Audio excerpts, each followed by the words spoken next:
In a city brimming with surveillance where every street, every elevator, every corner buzzed with the silent watch of a camera detective, Aaron Miles sat in his small, cluttered office staring at a wall of grainy screenshots.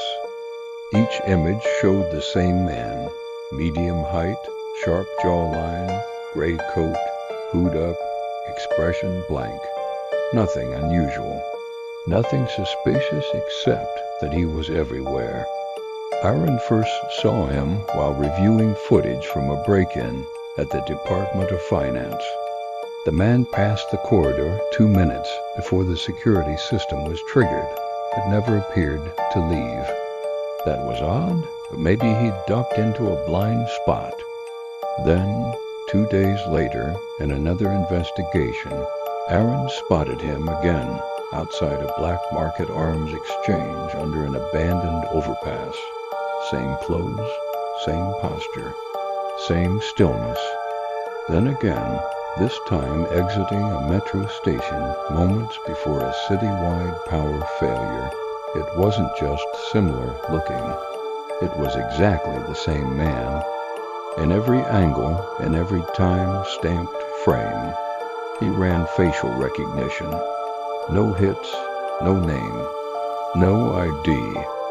The system flagged him as unknown civilian, unregistered, unscanned, undocumented.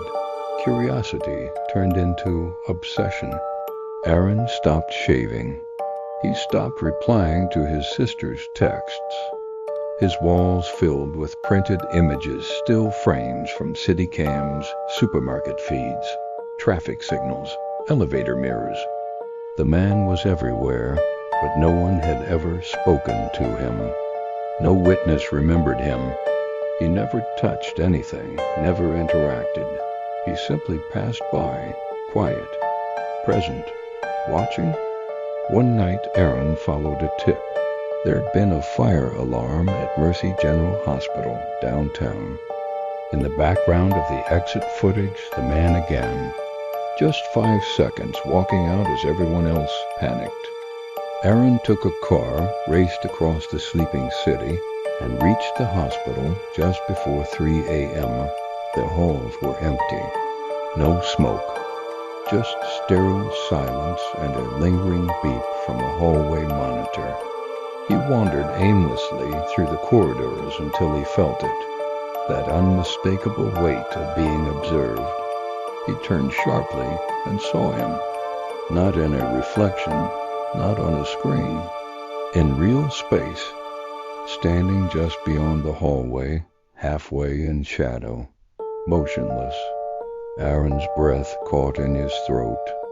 He approached slowly, heart pounding, and for the first time, he noticed something strange. The man's eyes weren't quite right. Not wrong, just blank. Like they were trying to mimic emotion, but didn't understand how. His skin had a smoothness that light couldn't quite settle on. They stood facing each other, just meters apart. Neither spoke, neither moved. Then the man raised his hand slowly, not to wave, not to threaten, but to point. Just past Aaron, the detective turned instinctively. Behind him was a wall of security monitors, each showing different parts of the city.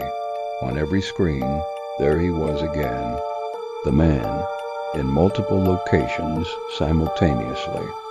When Aaron turned back, the hallway was empty. He drove home in a daze, but the city no longer looked familiar. Crowds passed him without faces. Cameras turned before he reached them. His phone began to glitch, rebooting without warning. That night, every light in his apartment flickered and died, and when he opened his laptop, the desktop background had changed. It was an image of him, standing beside the man. The file was named. He exists because you looked. Aaron didn't sleep. Days passed. The department called, but he didn't answer. Outside his window, he saw a figure standing across the street. Same coat, same stillness, not moving, just waiting, as if something ancient had noticed him, as if reality itself had given him a name and now wanted it back. No one else seemed to see it.